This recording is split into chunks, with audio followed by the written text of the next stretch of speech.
Welcome to the Schuylkill Expressway, where the dreams of the punctual go to die. But it's also a playground for social psychologists because every day we can come here and see a little bit of the worst of humanity.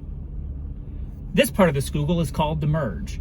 We have about 6 lanes, going down to 2 lanes over the course of about 1.5 miles. And as you can see, it takes a while.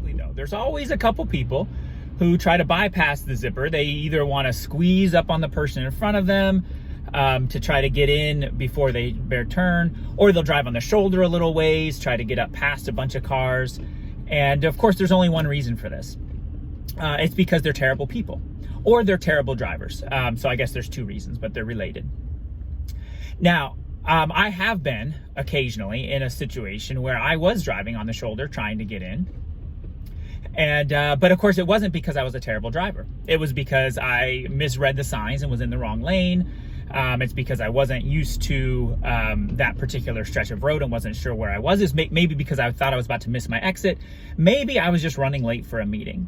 So when I've done it, it's because there were situations conspired against me and I was a victim of circumstance. But of course, when anybody else does it, it's because they're bad people.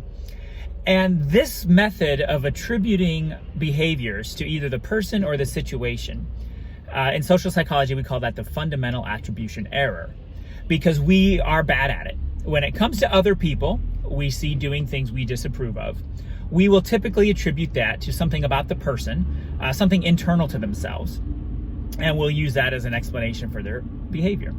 When we ourselves do something that we would say we don't approve of, like driving in the shoulder to merge, we come up with circumstantial or external attributions for that same behavior when we do it.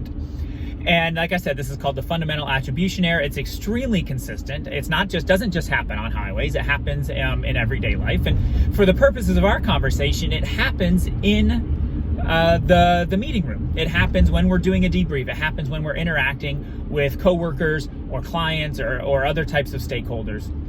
And let me get to work a little bit. I'm going to turn off the phone and drive because it's starting to speed up. And we'll talk a little bit about how fundamental attribution error can impact our effectiveness in the room where it happens.